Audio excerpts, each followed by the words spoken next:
Bonsoir Daniel, Bonsoir à toi, comment tu vas? ça va très bien et toi? Comment vas-tu? Ouf. Très très bien, très très bien. J'espère que tout le monde se porte bien également. J'espère aussi. En tout cas, merci d'avoir accepté notre deuxième invitation pour la deuxième fois. C'est toujours un plaisir de participer à ce que tu proposes. Des C'est sujets sympa. toujours intéressants. C'est sympa de ta part. Donc du coup, le sujet, comme on l'a annoncé un petit peu dans l'événement, ça serait de parler un petit peu, prendre pour base, non pas que se limiter à ce livre-là, mais prendre pour base le livre de René Guénon qui est La crise du monde moderne Oui. et qui est bien intéressant sur plein d'égards. Surtout, il me semble que c'est une bonne introduction à la métaphysique et à la spiritualité. Oui, ça recadre. C'est, Ouais, ça pose les repères et ça montre ce qui ne va pas et pourquoi ça ne va pas. Mm, exactement. mm, Il fait le lien, déjà ne serait-ce que le titre, hein, il commence tout de suite, il dit la crise du monde moderne. Donc il parle d'une crise. Et mhm. cette notion de crise, après, il va partir d'un constat qu'on partage tous. Je pense qu'il y a peu de personnes qui ne se rendent pas compte que nous vivons une crise hein, aujourd'hui. Mhm. Et il part de cette base un peu partagée pour aller petit à petit nous faire cheminer jusqu'à arriver à considérer des choses, euh, comme on disait, métaphysiques, spirituelles. Mm. Donc, bah, écoute, si tu es prêt, on se lance. Il n'y a aucun problème, on peut y Allez, aller. c'est parti. Ben, écoute, moi j'ai relu ce livre-là Mhm. et j'essaie de relever un petit peu comment il a cheminé dans ce livre, comment nous a amené à le suivre pas à pas. Et donc il Mhm. commence par le mot crise. Il fait le constat qu'il y a une crise. Mhm. Et donc la question évidemment, elle est pour toi, c'est est-ce que tu partages ce constat et comment tu décris, comment tu dresses le tableau de cette crise en question? Eh bien, René Guénon, il parle à tout le monde à travers ce livre, parce que il a vraiment pointé ce qui n'allait pas dans cette société moderne, disons aujourd'hui même postmoderne. Et oui, nous sommes dans une crise, et je pense qu'actuellement, il y a une convergence de multiples crises, crise financière, crise politique, religieuse, spirituelle, euh, et même climatique, c'est-à-dire qu'il y a une convergence de multiples domaines vers un point fixe et un point donné. Et cette crise est un bouleversement de notre rapport au monde. Donc la crise, elle est moderne parce elle a enclenché avec la révolution industrielle et bien avant, au cours de la Renaissance, une rupture fondamentale avec les sociétés traditionnelles. Et quelle est cette rupture fondamentale? C'est justement un rapport au monde complètement différent. Et ça commence à la Renaissance, hein. La Renaissance, c'est une première rupture déjà. Et ensuite, il y a le XVIIIe siècle avec les Lumières, et la Révolution industrielle juste après. Et aujourd'hui, ce n'est qu'une, je dirais, une réitération de toutes ces crises qui ne sont que des, comme je l'ai dit tout à l'heure, qui ne sont que des changements radicaux à notre rapport à la réalité et au monde et ce qu'est l'être humain. Voilà. Et je partage vraiment, vraiment ce point de vue. Mm. Et là, quand tu situes le début de la crise, ou la genèse de la crise, euh, à la Renaissance, Mm. ça peut être paradoxal par rapport au discours qu'on peut entendre aujourd'hui, partout. Mm. Hein. Je ne peux pas, même pas spécifier, dire à l'école ou les médias. Mm. Voilà. L'idée, c'est que les Lumières ont commencé, à partir de cette époque, on a commencé à émerger, à retrouver notre liberté par rapport à certains dogmes. Donc, comment t'expliquerais ça? Comment ça se fait que ce qui est considéré comme étant les Lumières, le siècle des Lumières, finalement, c'est la jeunesse d'une crise? Euh, alors, c'est, je dirais, l'acmé, le XVIIIe siècle, l'époque des Lumières, c'est l'acmé, c'est le pic c'est la maturation, vous voyez, c'est la maturation d'une réflexion qui a duré pendant des siècles. C'est pour ça que ça a déjà commencé à la Renaissance et bien avant, au XIIe siècle, au Moyen Âge. Qu'est-ce que c'est? Bien, lorsqu'on réfléchit sur la nature humaine, toutes les données ont été rasées et remises à plat. Lorsqu'on a réfléchi sur la nature du monde, toutes les données ont été rasées et remises à plat. Ensuite, le bouleversement consiste à intégrer un concept aristotélicien, c'est-à-dire un concept où l'on regarde ce qui est devant nous et on observe les choses à partir de ce qui est devant nous. Et la naissance de la science commence à apparaître à ce moment-là. Et donc au XVIIIe siècle, l'époque des Lumières, ce sont les rationalistes qui vont mettre en forme et formuler toute cette pensée qui va devenir le matérialisme plus tard. C'est-à-dire, on ne regarde que la matière et on regarde que le quantifiable, ce qui est mesurable. Et là est le bouleversement. Parce qu'on va regarder le mesurable, le quantifiable, l'observable. Et si ce n'est pas quantifiable et observable, ça n'existe pas. Mhm. À partir de là, la naissance du matérialisme apparaît. Et ça pourrait être logique dans certaines visions des choses, en se disant euh, pourquoi je vais chercher ce que je ne peux pas toucher, ce qui est invisible, ce qui est au-delà du perceptible ou du mesurable. Contentons-nous de ce qui est vrai et prenons pour base, entre guillemets, hein, ce qui est vrai, en gros mesurable, quantifiable, étudiable, scientifiquement parlant, académiquement parlant. Et à partir de là, on va essayer d'aller le plus loin possible et donc peut-être sonder l'insondable. Mmh. Donc ça peut avoir une logique finalement, mais du coup, en quoi cette logique n'est pas logique? Cette logique a sa propre logique. La pensée aristotélicienne qui prévaut sur cette pensée-là. Donc, elle a fondé la logique, l'analytique, la science, l'observation, l'empirique. C'est Aristote, qui est un philosophe de l'Antiquité, qui a permis de concevoir l'émergence d'une pensée rationnelle, on dirait aujourd'hui même hyper rationnelle. Il y a une hypertrophie de la rationalité, parce que la seule chose qui peut exister dans cette pensée-là, c'est juste l'observable. À partir de là, tout ce qu'on aime, tout ce qu'on nomme le qualitatif, c'est-à-dire ce qui est non mesurable, eh bien, perd de la valeur. Et c'est ainsi qu'il y a une inversion des valeurs selon le sujet qui nous entoure. Pour quelle raison? C'est parce que l'être, c'est-à-dire qui nous sommes, n'appartient pas au quantifiable. Ce qui fonde l'homme ne peut pas être mesuré. Ce qui donne la valeur à l'homme, ce n'est pas du quantifiable, c'est du qualitatif. Par exemple, on ne peut pas donner une quantité à l'honneur. Qu'est-ce que l'honneur? Ben, on ne peut pas lui dire, tiens, c'est mesurable par ça, par tel acte, par tel comportement. C'est une qualité humaine. Et toutes les qualités humaines, elles ne peuvent pas être mesurées, donc elles ne sont pas quantifiables.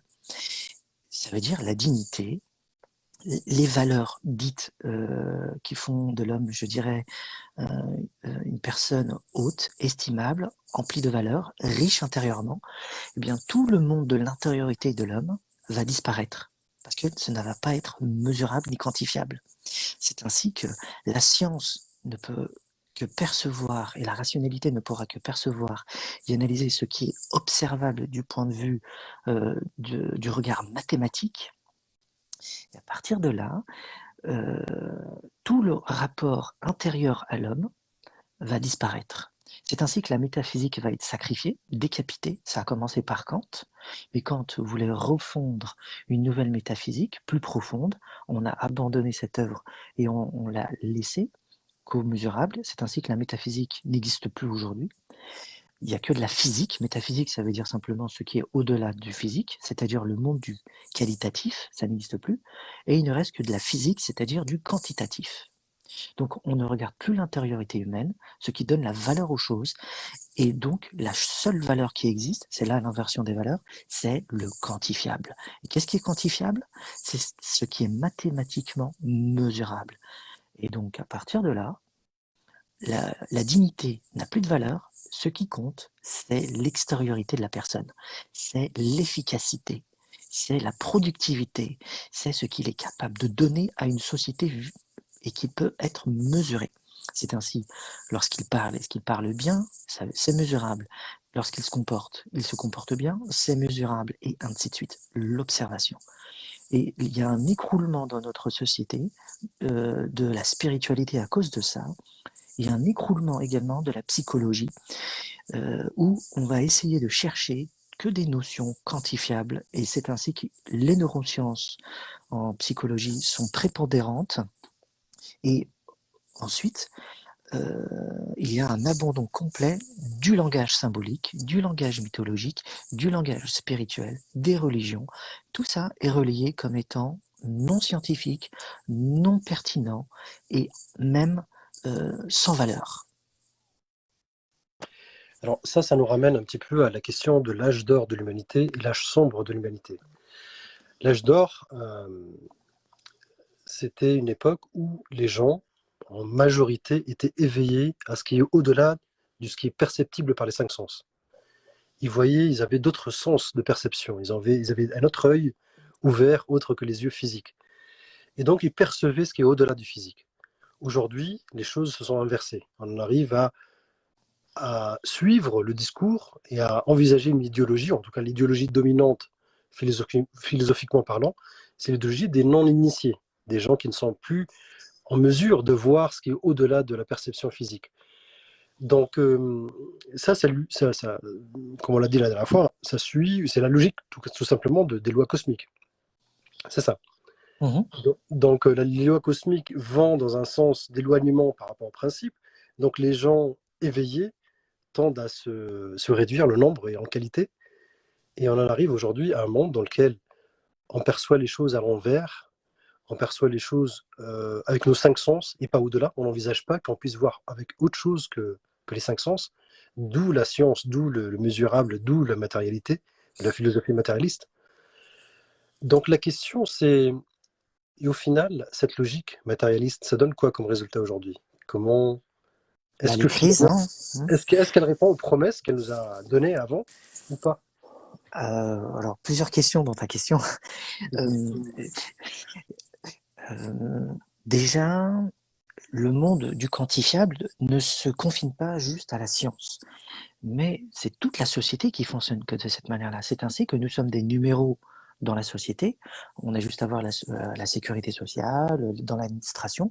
On est des numéros. Le quantifiable, nous sommes réduits à des nombres, à des chiffres, et il y a de la mesure. Et on peut remplacer un nombre par un autre nombre. C'est ainsi qu'en entreprise, si une personne n'est pas efficace et si elle ne remplit pas son rôle dans la société, elle peut être remplacée par un autre nombre, une autre personne. C'est ainsi que les personnes n'existent pas dans la société. Nous sommes des machines, une société mécanique, mécanisée, parce que nous sommes que des numéros, que des nombres. Et l'horreur, c'est la Deuxième Guerre mondiale où on percevait que ce qui comptait, c'est faire le maximum de morts possible parce que nous ne sommes que des machines. Et la philosophie matérialiste consiste à montrer que l'être humain n'est pas un être humain qui pense et qui réfléchit d'une manière biologique et ayant une conscience de lui-même. C'est une machine mécanique qui marche comme un robot.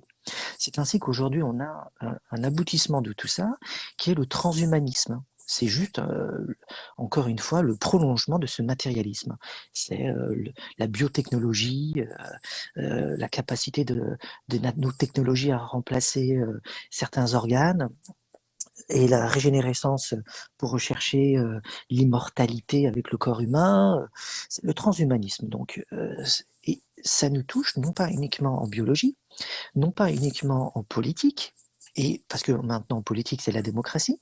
La démocratie c'est le quantifiable. Ce qui compte, c'est le voix du nombre. Ce n'est pas la voix de la qualité.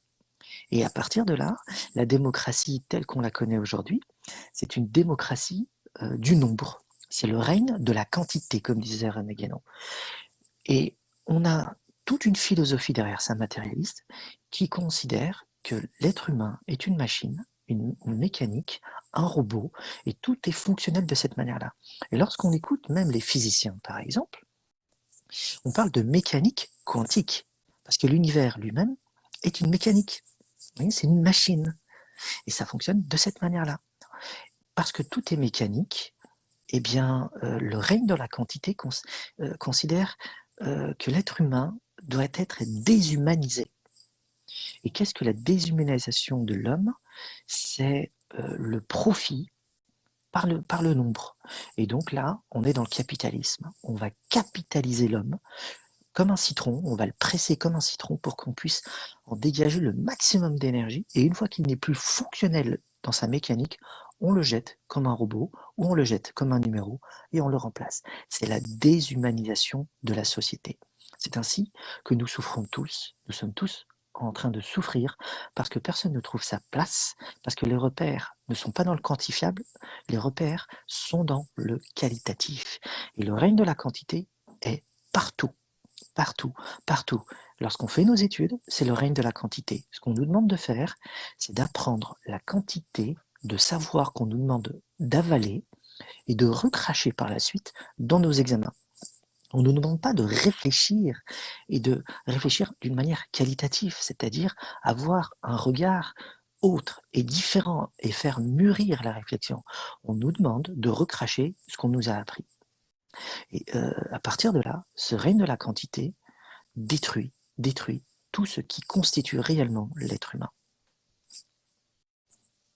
Ce qui est surprenant à relever, c'est que chaque philosophie qui vient s'installer, idéologie, je dirais même pas philosophique, chaque idéologie qui s'installe, quand le matérialisme s'est installé, il a préparé la voie à, euh, à un fonctionnement plus mécanique de la société et de l'humain.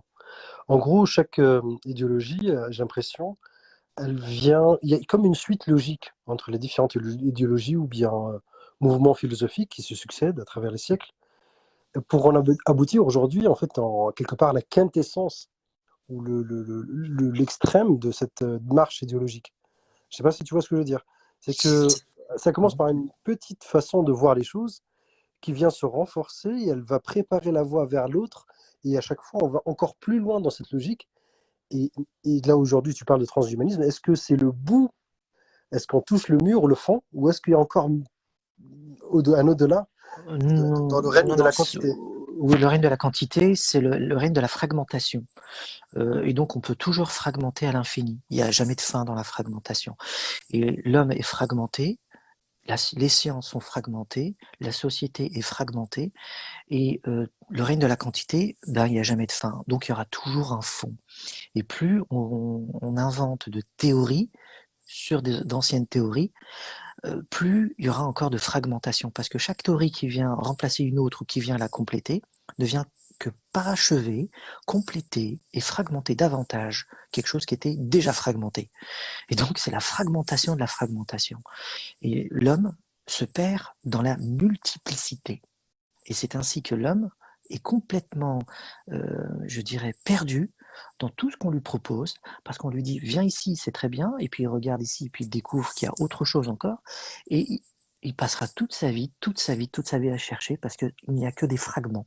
Et la vérité est fragmentée, la connaissance, je parle spirituelle, est fragmentée, le qualitatif est fragmenté, et ce qui entoure et qui nous entoure, ce n'est rien d'autre que l'homme fragmenté. Et le but de la spiritualité, c'est retrouver cette unité perdue. L'unité, c'est l'antifragmentation, justement. Et nous ne sommes pas unité. L'étymologie même de individu signifie non divisible, non fragmenté. Nous ne sommes pas un individu, carte d'identité, nous ne sommes pas une identité, un individu, nous sommes une personnalité. Qu'est-ce qu'une personnalité? Une personnalité, c'est quelqu'un qui porte un masque dans l'étymologie. C'est persona, c'est sonner à travers, c'est résonner à travers un masque. Et nous sommes des personnages parce que nous jouons des rôles dans ce monde fragmenté. Exemple, lorsque je vais au travail, je joue un rôle, celui qui va au travail, j'ai un masque. Lorsque je suis avec les amis, j'ai un autre masque. Avec les enfants, un autre masque. Lorsque je sors pour les vacances, j'ai un autre masque. C'est ça l'homme fragmenté, il n'est pas unifié et il est perdu. Et donc, la fragmentation ne cessera jamais. La fragmentation, c'est une déperdition de l'énergie vitale.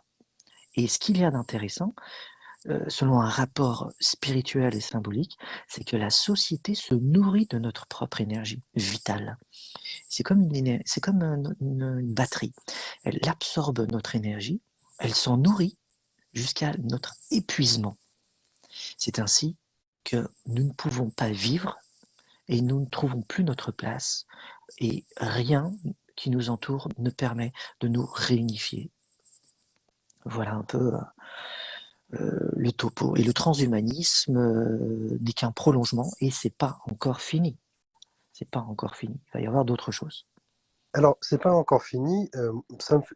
La dissolution du monde dans la quantité, ça me fait penser aussi au monde virtuel, le monde numérique. Parce qu'il n'y a pas plus quantitatif que le numérique lui-même. Ça a tout transformé, ça a transformé nos rapports sociaux en des rapports Mhm, virtuels finalement. Le travail devient virtuel. Aujourd'hui, la promesse des réseaux sociaux, c'est de créer un métaverse. Je ne sais pas si tu as entendu parler de ça. Ça si, veut dire que si, oui, bien sûr. un monde entier dans lequel on se plonge dedans, tout est fou, bien sûr, construit Mhm, avec des chiffres, des 1 et des 0, mhm, et dans lequel on oublie notre existence propre pour mhm, se fendre, se noyer dans une existence virtuelle. mhm. Oui, oui, mais le métavers, c'est la réalité virtuelle. Ça existait déjà dans les jeux vidéo. C'est juste implanté aujourd'hui dans les réseaux sociaux. Et ça va continuer encore parce que c'est juste une autre révolution de la pensée qui n'est qu'un continuum dans le matérialisme et de la pensée que l'homme n'est qu'une machine. Donc ça va rien changer. Il y a déjà des gens qui cherchent l'immortalité. Ça existe, hein. Des gens qui cherchent l'immortalité de la conscience en, en transférant leur conscience dans un ordinateur. Et ils essayent de transférer la conscience humaine dans un ordinateur. C'est le transhumanisme. Mais ça existe déjà. Il y a des recherches sur ça. Mais également sur le clonage. On peut faire le clonage et créer une seule personnalité, un seul individu qui se clone indéfiniment. La même personne. Et là, on parle d'immortalité, mais c'est plus le même individu, mais c'est le même visage. Et il y a des recherches déjà sur ça. Donc, le désir, le désir du matérialisme, quel est-il? Le désir du matérialisme, c'est simplement, bah, puisqu'il n'y a pas d'arrière-monde, il n'y a pas de monde spirituel, il n'y a rien après, bah, tout se joue sur le plan matériel. Donc forcément, il faut consommer, forcément, il faut désirer vivre sur cette terre indéfiniment, et forcément, plus on a d'argent, plus on a de moyens, bah, mieux on sera loti pour survivre à ce monde. Et les misérables, ne sont que des machines qui ne comprendront jamais rien à la vie. Parce que pourquoi? Parce que l'éducation est faite de telle manière qu'on nous apprend à réfléchir à un certain niveau, mais pas plus, pas plus, afin qu'on ne remette pas le système en cause. Alors, ce qui est intéressant aussi dans ce que tu dis, c'est que le fait de ne pas croire en un arrière-monde, ce que tu appelles l'arrière-monde, le monde spirituel, un monde supérieur finalement. Donc en gros, il n'y a rien après la mort. Oui, c'est ça, il n'y a rien. Ça résume notre vie à la vie telle qu'on la conçoit ici, maintenant, tout de suite. Mhm. Et donc tout ça est quelque part le point de départ finalement de toutes ces philosophies qui cherchent à profiter le maximum possible du seul intervalle de temps dans lequel on peut exister pour de vrai. Et derrière, c'est néant avant, néant après finalement. Donc, Oui, oui, est-ce que c'est ça. Ouais. ça explique, j'ai envie de te poser la question, est-ce que ça explique le combat qu'on livre contre les religions aujourd'hui? C'est beaucoup plus complexe parce que c'est pas aussi simple de dire euh, ils luttent contre les religions parce que les religions croient à l'arrière-monde et donc on vient de quelque part et on retourne à ce quelque part.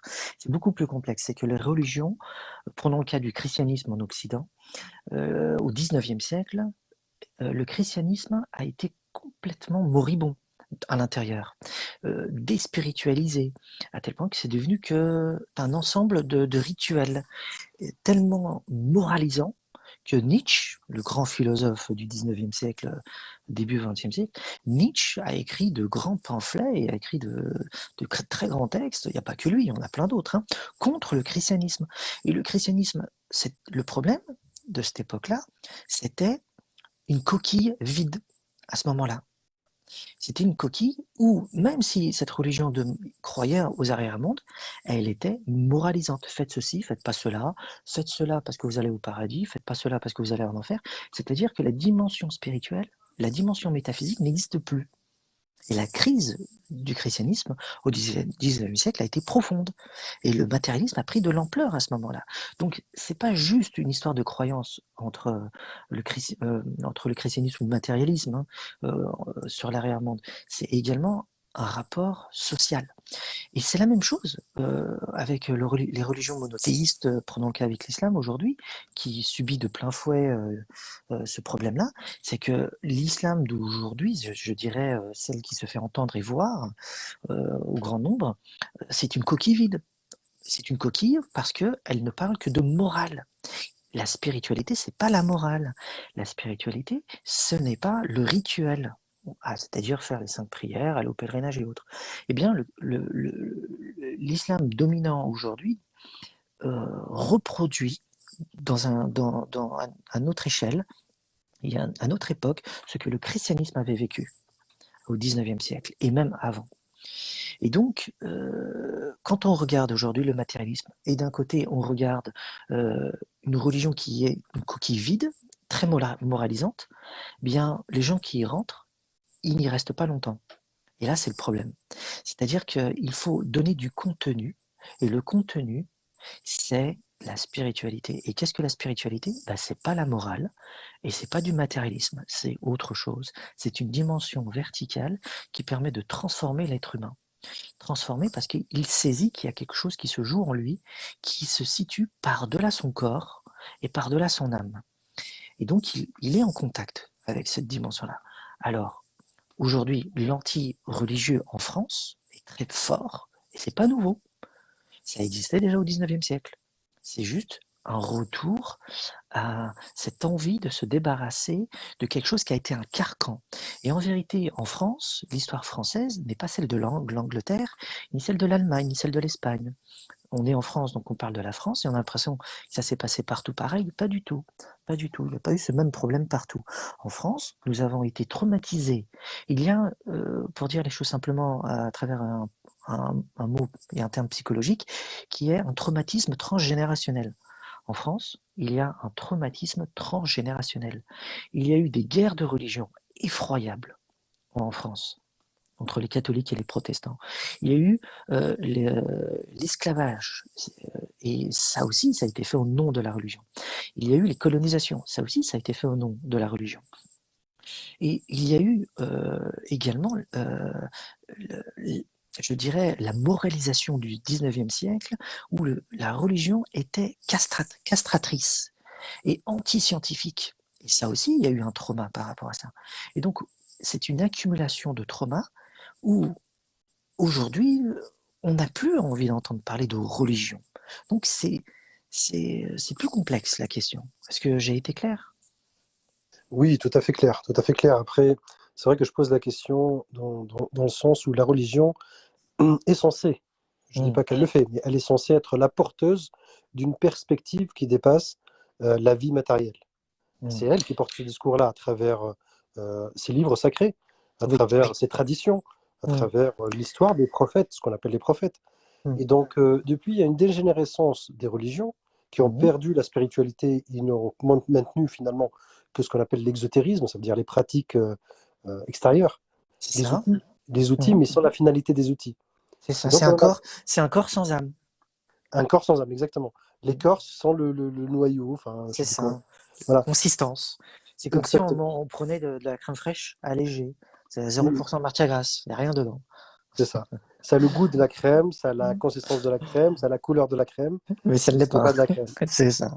Ça ne mène nulle part.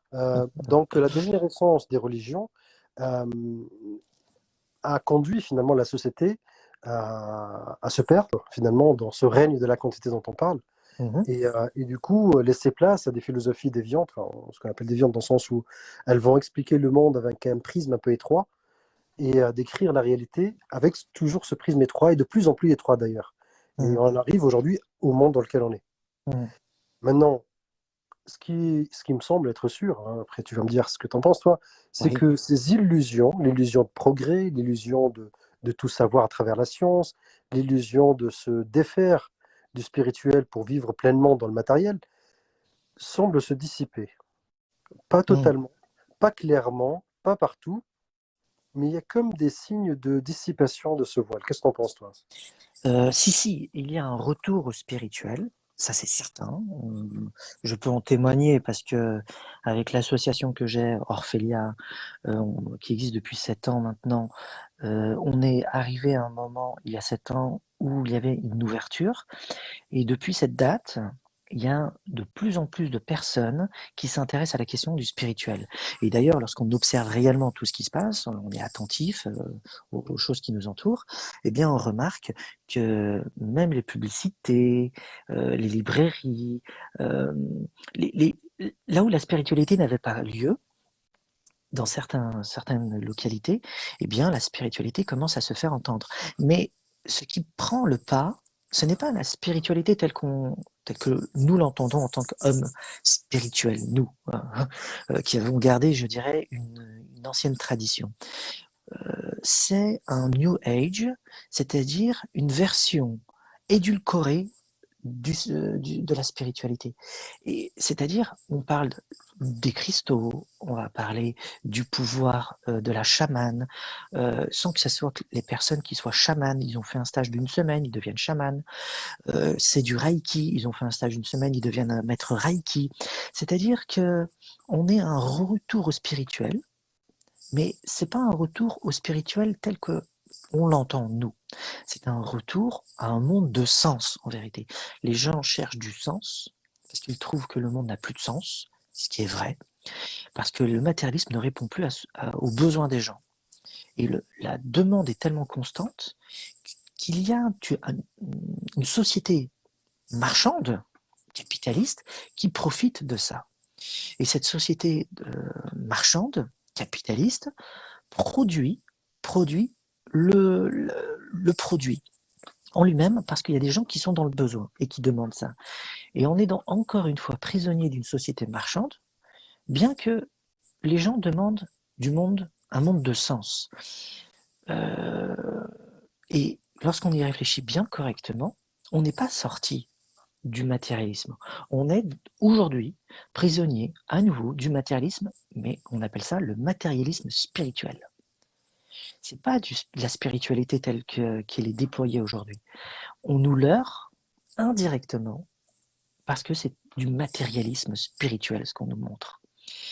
Et la spiritualité, ce n'est pas une attache, ce n'est pas un désir, c'est pas une consommation.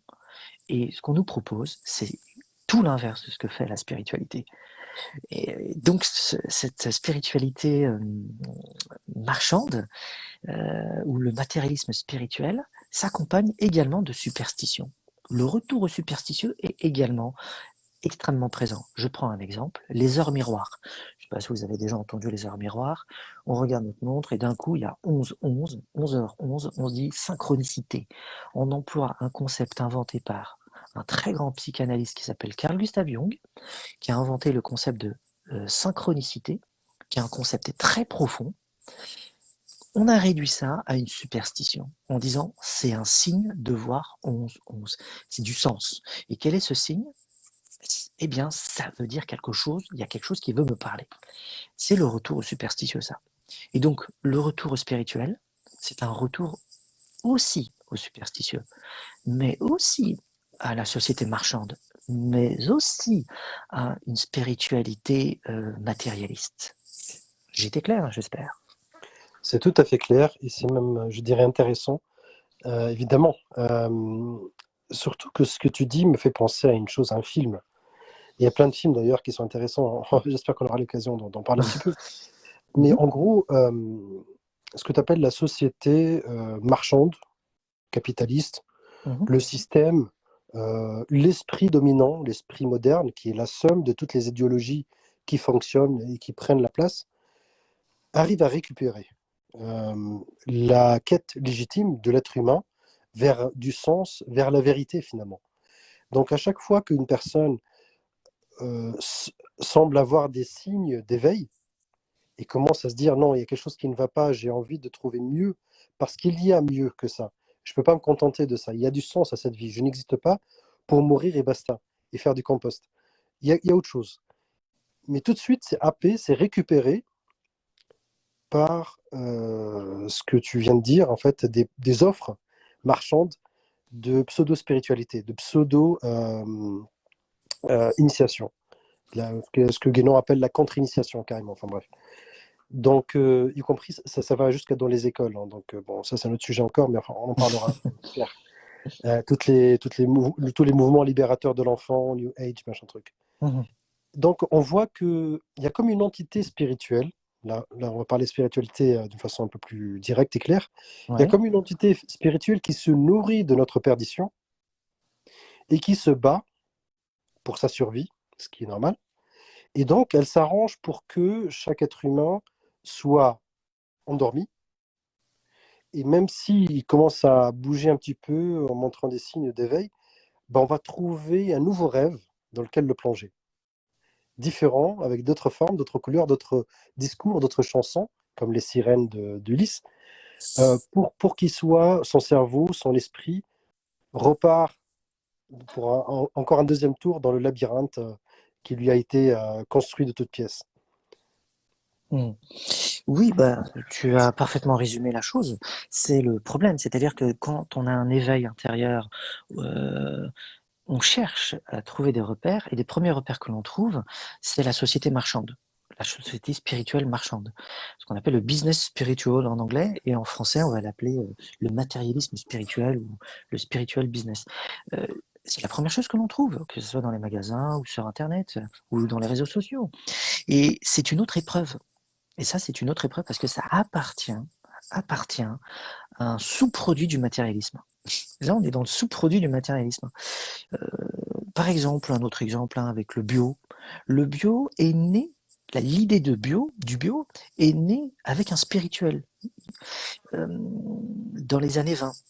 C'est très ancien, ça a 100 ans cette affaire-là. Il a voulu donner un contact avec la terre parce que les hommes commençaient à regarder uniquement vers le ciel. Et il a commencé à vouloir travailler la terre d'une manière spirituelle, donner une fondation spirituelle avec ça, des symboles, des mythologies. Et il a donné son mouvement. Et son mouvement a donné naissance au bio d'aujourd'hui. On ne le sait pas. On le sait pas, mais c'est né dans la spiritualité d'abord, ce retour au bio, au retour à la terre, à la nature, au spirituel, au contact avec les êtres invisibles. Et aujourd'hui, le bio a été récupéré par les grandes sociétés. Il y a du Carrefour bio, Auchan bio, des bananes bio, il y a tout bio. Et le bio est devenu un sous-produit du matérialisme. C'est ainsi que la grande épreuve d'aujourd'hui, c'est une autre épreuve, c'est que le matérialisme ou le capitalisme a plusieurs visages. Et ces visages, ils se cachent tant dans le monde spirituel que dans le monde matérialiste, c'est-à-dire dans le monde du sens que dans le monde du non-sens. Et lorsqu'on arrive à saisir ça, on se dit comment peut-on voir ce qui est bon ou ce qui n'est pas bon. Très bien, le matérialisme, on peut voir ce qui n'est pas bon dedans. Mais dans le monde spirituel, réellement, comment on peut voir ce qui est bon ou pas? Le fait de dire oui, lui, il fait payer, donc c'est pas bon, c'est pas du tout ça, ce qui permet de jauger ce qui est bon ou pas dans la spiritualité. Qu'est-ce qui nous permet de jauger et de juger si c'est bon ou pas? C'est ça la grande question. Et là, la question reste ouverte. Moi, j'ai déjà des réponses, je dirais, parce que j'ai creusé la question pendant des années. Et je discute souvent avec des amis autour de ça. Des amis qui sont derrière les maisons d'édition ou des médias, hein, parce que je travaille dedans aussi. Et on se pose tous cette question et on a nos propres concepts pour pouvoir définir la chose. Mais le grand public, comment le grand public peut savoir ce qui est bon ou pas? Comment il peut jauger ça? C'est la grande question. Ça, c'est un point de repère. Et l'une des choses, c'est qui nous permet de voir si c'est bon ou pas, c'est cette fameuse tradition, c'est-à-dire une spiritualité qui s'ancre dans une tradition immémoriale. C'est-à-dire, elle ne devient pas du jour au lendemain, et se disant, voilà, moi, je suis toute neuve, je viens de naître, je vais vous apprendre la vie. Ça, ça ne s'ancre pas dans une tradition immémoriale. Et à partir de là, c'est un point de repère pour nous dire, il y a quelque chose qui ne va pas. Mais il y a d'autres points de repère encore pour savoir. Mm. Alors, euh, c'est vrai que tu as pris un bon exemple, hein. C'est très parlant, l'histoire du bio, comment ça a été récupéré. L'intention première, elle était sincère, et finalement, ça devient un sous-produit du matérialisme. Mm. Et du coup, finalement, ça nous éclaire sur ce que tu disais aussi par rapport à l'offre spirituelle elle-même. Donc, nous n'avons très peu d'ailleurs d'offres spirituelles véritables. Et là, il y a toute une liste de critères pour définir ce que c'est, pour être sûr que c'est une spiritualité véritable. Mais aujourd'hui, comme tu l'as bien décrit, on retrouve des offres finalement enfin, commerciales. C'est du business finalement. Ce n'est pas, il y a peu de sincérité là-dedans, enfin, il me semble, Mhm. parce que une fois une personne dans la page humain, hein, d'ailleurs, elle a dit une phrase qui a marqué, elle a raison. Elle dit, tout ce qui est gratuit est divin. Mhm. Il faut que ça soit Alors, gratuit pour que ça soit divin, il me semble. C'est un truc comme ça. alors, alors, j'ai écrit des articles autour de ça. Il y a un grave problème. Ça, c'est une très bonne question et c'est une question très importante, la gratuité. Euh, Quel est le problème? C'est que la réalité du quotidien fait que nous avons besoin de manger, boire, dormir, avoir un toit, prendre soin de notre famille, c'est-à-dire travailler. Une personne qui ne travaille pas ne peut pas produire quelque chose pour vivre correctement. Il fait quoi? Il va mendier dans notre société moderne. Il n'y a aucune place donnée, je dis bien, à une spiritualité gratuite aujourd'hui. Parce que si on prend en location, je dis dans une région, peu importe, autour de la France, on prend une location, on paye la location du local. Et si la personne est toute seule, c'est elle qui va payer ça. Mais ensuite, la publicité qu'elle doit faire pour se faire connaître, parce que jamais elle se fera connaître, elle sera obligée de sortir de l'argent pour sortir des prospectus. Et ensuite, si elle fait ça, par exemple, sur Zoom, c'est-à-dire du virtuel, elle prend une location Zoom, c'est pas gratuit, ça se paye. Et ensuite, si elle désire, je ne sais pas, prendre une pomme pour vivre, comment elle fait elle ne travaille pas, parce qu'elle ne veut vivre qu'à travers cette gratuité. Eh bien, elle ne pourra rien faire. Le problème, c'est que nous transposons des sociétés traditionnelles qui laissaient de la place à la gratuité. Prenons le cas de l'Inde. En Inde, euh, la gratuité est possible parce que la société permet à la spiritualité de s'exprimer dans sa gratuité. C'est-à-dire que on peut devenir sannyasi, c'est-à-dire un renonçant au nombre, on peut devenir un sadhu, c'est-à-dire un autre renonçant au monde. Pour quelle raison? Parce qu'on sait pertinemment que dans l'image de la société, ces gens-là renoncent pour le bien-être de la société. Et les hommes vont donner à manger et à boire et un toit même, prendre soin de ces gens-là, parce qu'ils représentent le chemin de Dieu. Donc, ils ont de la place dans l'image de la société, l'image sociale. Donc la gratuité est envisageable. Par contre, quand on va voir un brahman ou quand on va voir un sacrifice pour faire un sacrifice, on paye. La gratuité n'est pas partout. Quand on va voir un brahman pour faire un rituel, on paye le sacrifice. Et d'ailleurs, ce sont les familles qui payent le sacrifice. Chaque famille aristocrate euh, paye un brahman pour faire un sacrifice ou même voir un astrologue. C'est la même chose pour les sociétés chamaniques, que c'est ancienne ou moderne. Lorsqu'on va voir un chaman, il y a le don et le contre-don. Ça, c'est de l'anthropologie. C'est-à-dire que lorsqu'on va le voir, on lui fait une demande, c'est pas gratuit. Il y a un échange par nature. On lui donne quelque chose pour que lui puisse vivre avec. Ça peut être une poule, ça peut être des œufs, ça peut être du lait. Il en prendra une partie pour lui et une autre pour les esprits qu'il va donner en sacrifice. Et ensuite, il va répondre. Et c'est le don et le contre-don. C'est très étudié ça dans l'anthropologie. C'est-à-dire que l'image de la gratuité est une transposition, je dirais, euh, anthropologique qui était possible dans certaines traditions, mais tout n'était pas gratuit. Regardons le cas encore chez les Hébreux, à l'Antiquité, religion monothéiste, lorsque les Hébreux allaient une fois par an au mont du Temple, c'est-à-dire à Jérusalem, ils faisaient des sacrifices payants. Mais ça, c'était dans la légalisation même de la loi. Ils ramenaient une poule, une chèvre, selon leurs moyens, pour offrir en sacrifice. Et ensuite, ils rentraient au temple faire leurs vœux. Mais ensuite, il y a eu le business qui a intégré. C'est là Jésus, il arrive, il dit le temple de mon père n'est pas une maison de marchands. Parce qu'ils ont marchandé tout ça. Mais le sacrifice en lui-même faisait partie et fait partie de la judaïté.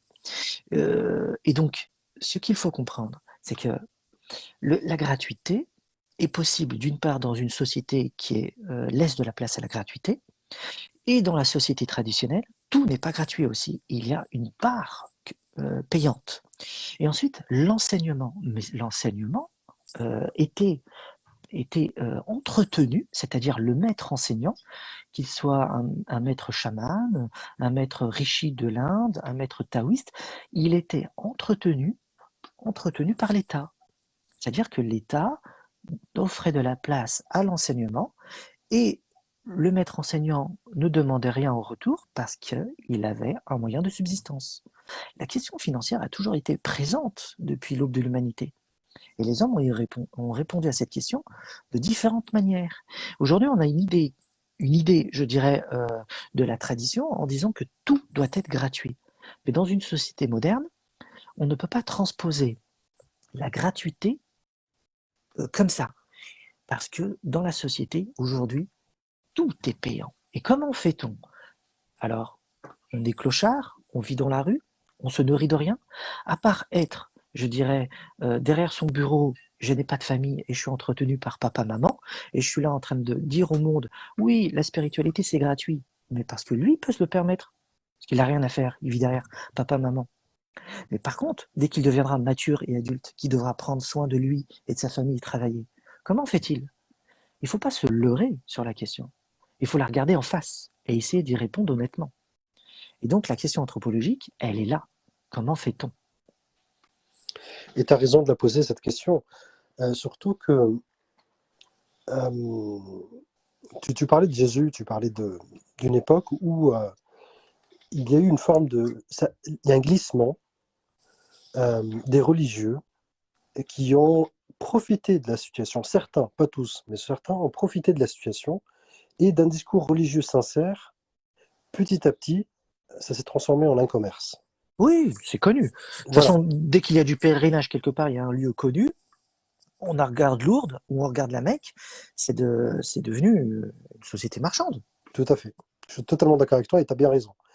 Donc le problème, c'est aussi la tentation du maître spirituel lui-même, du religieux, du référent religieux ou spirituel. Euh, S'il compte sur son discours pour que ça génère de l'argent, ou bien il compte sur la générosité de ses disciples pour qu'ils puissent vivre à leur chevet, enfin vivre Mhm. dépendant d'eux, Décemment, quoi. Bien sûr, décemment. financièrement Mhm. dépendant, et donc décemment, mais financièrement dépendant. Mhm.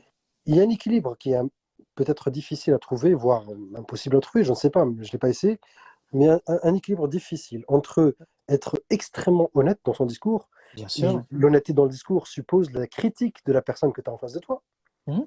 et à la fois dépendre de cette personne financièrement. Mhm. Bon, moi, je peux te répondre parce que moi, la question, elle s'est posée depuis le début, hein, depuis notre association. Que fait-on? Parce que fait-on avec ce problème? Ah ben, on l'a regardé en face, on a essayé de répondre honnêtement et sincèrement, sans se leurrer, sans se voiler la face, sans, je dirais, s'inventer même des illusions. Eh bien, euh, le savoir-faire, on peut, je dirais, vivre de son savoir-faire, c'est-à-dire le savoir, hein. On propose un cours, un enseignement, on propose quelque chose qui permet d'apprendre quelque chose de consistant, c'est du savoir-faire. Par contre, on ne peut pas monnayer l'initiation et la spiritualité qui permet de transformer la personne. Ça revient à chacun. Chacun ne, doit se transformer par lui-même, alors que nous, on est là que pour transmettre le moyen de comprendre, pas de transformer, mais de comprendre comment le processus s'enclenche. Mais c'est à chacun de comprendre par lui-même, à travers l'enseignement, la manière dont il faut se transformer soi-même. Et ça, c'est non monnayable. La transformation et l'initiation et la spiritualité est non monnayable. Par contre, le savoir-faire, c'est comme vendre du bon pain ou vendre, je dirais, quelque chose d'un travail d'un artisan. Donc le savoir-faire, il n'y a pas honte de le vendre. parce que ça nous permet d'en vivre. Il y a pas une honte de vivre avec son savoir-faire. C'est bien au contraire, c'est, je dirais, équitable. Équitable. Mais par contre, le glissement se passe lorsque les gens prennent leur savoir-faire et mettent à l'intérieur dans un mixage indéfinissable et chaotique l'initiation, la spiritualité en faisant un tout, en disant, tiens, en 5-6 étapes, développement personnel par exemple, 5-6 étapes, tu vas te transformer, tu vas te développer et tu vas ouvrir ta conscience. Voilà. Ça, on monnaie le transformation intérieure. Tu vois la différence? Tout à fait. L'un, et c'est le distinguo. Et maintenant, je te laisse parler juste après, parce que c'est une question très pertinente. Il faut être clair avec. Tout le monde, et j'en connais pas un qui n'est pas confronté à ce problème-là dans le monde moderne. Qu'est-ce qu'ils font, les gens? Tu remarqueras, regarde par toi-même, ils vont faire Tipeee. C'est-à-dire qu'ils vont demander aux gens, lorsqu'ils n'arrivent pas à faire le distinguo entre le savoir-faire et la transformation intérieure. Très bien, la transformation intérieure n'est pas monnayable, mais le savoir-faire, il n'y a pas de problème à pouvoir le monnayer. Je dirais équitablement, sans que ça soit des prix ahurissants quand même, parce que des fois il y a des prix, on se tire les cheveux. Hein. Ça c'est du profit, quoi. On ne parle pas de ça. Hein. Mais c'est pas du tout ça qu'il faut faire. Il faut être honnête, sincère, avec des prix abordables, juste pour pouvoir vivre, quoi, tranquillement. Hein. À côté de ça, eh bien, il y a des gens qui confondent les deux et qui disent non, tout gratuit. Mais ils sont confrontés à quoi ces gens-là? À être dépendants des gens qui les écoutent. Et qu'est-ce qu'ils font? Si vous écoutez bien et vous regardez bien toutes les vidéos qu'ils font, et toutes leurs associations, ou tous leurs blogs ou sites internet, il y a un onglet Tipeee. Et cet onglet, donnez ce que vous voulez. C'est-à-dire que c'est une aumône virtuelle. Vous donnez une aumône virtuelle, comme si on était des clochards, et on va donner à Pierre-Paul Jacques un moyen de subsistance, en sachant que dans la durée, c'est irréalisable. On ne peut pas vivre avec des Tipeee. C'est irréalisable. Donc si on va avoir, je dirais, quelque chose qui tient la route pour nous et pour tout le monde, il faut penser les choses différemment. J'espère ne pas avoir choqué les gens. Non, non, il n'y a pas de quoi. Non, non, il y a pas de raison pour que tu choques les gens. Au contraire, c'est un discours très honnête, très sincère et très clair. Donc, tu as, le droit et tu as raison de le dire comme ça. C'est vrai que c'est le fond du problème. Avant, quand tu parlais de la société traditionnelle, c'était des sociétés locales. C'est-à-dire Oui. qu'on se connaissait. On ne pouvait pas ne pas se connaître. Les choses se fassent d'une façon très locale. On connaît tous les voisins, on connaît tous ceux qui habitent dans le village. On connaît le maître spirituel parce qu'il y en avait un par village quelque part. Ouais. Tellement la Mais spiritualité était normale. le maître aussi avait un travail à côté. Et quand Aussi. euh, ils avaient un travail, des fois c'était des cordonniers, des fois c'était des charpentiers, et il enseignait en même temps pour pouvoir vivre. Ou sinon, il était subventionné par l'État lorsqu'il était, je dirais, assermenté par l'État, quoi. Et donc, il enseignait comme les grands maîtres, les grands rabbins ou les grands moines dans les monastères. C'était l'État qui entretenait les monastères à l'époque, hein, Mhm. en Mais France. après, c'était Oui, un État qui était conscient de l'importance de la spiritualité dans la oui, voilà, société. Donc, voilà, il encourageait dans ce sens-là. Donc, on entretenait décemment ces gens-là. Ou voilà. bien, comme on disait au niveau local, on connaît la personne, on connaît la pertinence de son discours ou de ce Oui, qu'il on donne. allait le voir, bien sûr, oui. Et On ne on peut prenait pas. soin de lui. Ça, c'était les élèves qui prenaient soin de lui. Et ça faisait partie du deal. Exactement, tout à fait. Ouais. Donc, il y a aussi le niveau de vie. Hein. Ça ne supposait pas d'avoir des 2000 euros pour vivre. Il suffisait de très peu. Les Oui, gens, tout le monde tout à avait fait, un ouais. petit jardin, tout le monde avait un potager, tout le monde avait des poules. Et Oui, donc, voilà. les besoins étaient très minimes.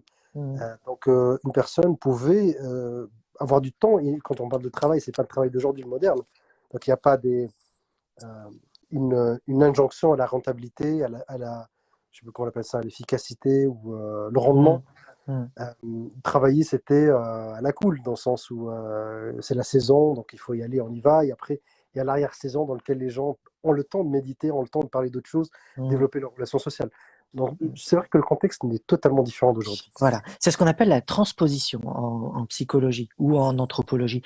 Ça, c'est une erreur de logique fondamentale en philosophie même. C'est-à-dire, on ne peut pas transposer un fonctionnement d'une société sur une autre parce que le mode de vie n'est pas le même.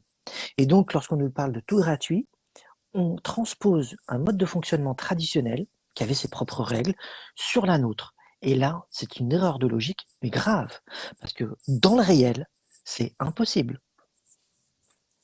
Enfin, C'est dans le réel d'aujourd'hui. Oui, dans le réel d'aujourd'hui, c'est la Dans le société réel moderne. d'aujourd'hui, c'est ça. Bien sûr, dans le réel d'aujourd'hui, en France, parce que dans le réel d'aujourd'hui, en Chine ou au Japon, peut-être la question se poserait autrement. Mhm.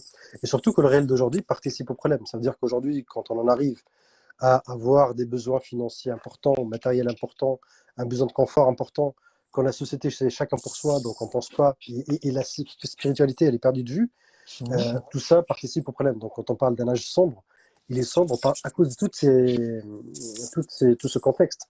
Mhm. Ouais, vas-y, je t'en prie. Oui, alors âge sombre, ça porte plusieurs connotations. C'est aussi quelque chose qui nous tend vers le bas et qui nous pousse vers le bas. Et le but, ce n'est pas d'être englouti par cette densité, cette masse qui nous tend vers le bas, c'est la quantité. Et donc lorsqu'on dit sombre, ça nous parle tant de l'image sociale, mais également de notre condition mentale et spirituelle ou état de conscience. Le sombre, c'est notre façon de concevoir les choses. Nous sommes opaques parce que nous ne voyons rien, nous sommes sourds, aveugles et muets, et nous sommes morts. Notre âme est morte, il va falloir la ressusciter. Nous ne voyons rien, il va falloir observer. C'est ainsi que le matérialisme, c'est un âge sombre. Et nous sommes aveuglés parce qu'il y a des pâquerettes qui se mettent en face de nous. Et ces pâquerettes, c'est le spiritualisme matérialiste, le spirituel matérialiste. Et donc, il est sombre parce que tout est flou. On ne voit plus rien, on ne comprend plus rien et on n'arrive plus à trier. Et ce qui est grave, c'est qu'aujourd'hui, il y a des gens dits éveillés, tu as employé toi le mot tout à l'heure, qui ne sont pas réellement éveillés. Et qu'est-ce que le mot éveil? Qu'est-ce que cela veut dire réellement? Ça a discuté ça. Mais des gens se disent éveillés et disent on va guider les autres, on va les orienter dans cet aveuglement total, dans cet âge sombre. Et aujourd'hui, on est dans un âge où les éveillés sont aveugles en réalité, sur énormément de choses. Et l'âge sombre, c'est quelque chose de catastrophique. On ne s'en rend pas compte, mais c'est catastrophique. C'est pas juste le matérialisme, c'est aussi le matérialisme spirituel, mais c'est également une perte de profondeur dans son intériorité. On n'est plus capable d'entendre et de voir des dimensions spirituelles plus hautes. Je dis bien entendre et voir, c'est-à-dire une expérience intérieure. Je ne parle pas avoir lu que ça existait. Il faut faire la distinction. Et l'âge sombre, c'est là, c'est que la porte est fermée, on dirait, pour atteindre ces hautes réalités. Et l'âge sombre nous enfonce de plus en plus vers le bas. Alors, pour reprendre le fil du livre, il parle de cet âge sombre, du monde moderne et sa crise, et que l'un des paramètres de la crise, ou l'un des dogmes, quelque part, modernes, qui participent à la crise, c'est la croyance en un progrès, Mm. une marche vers le progrès, un Mm. progrès matérialiste certainement, mécanique.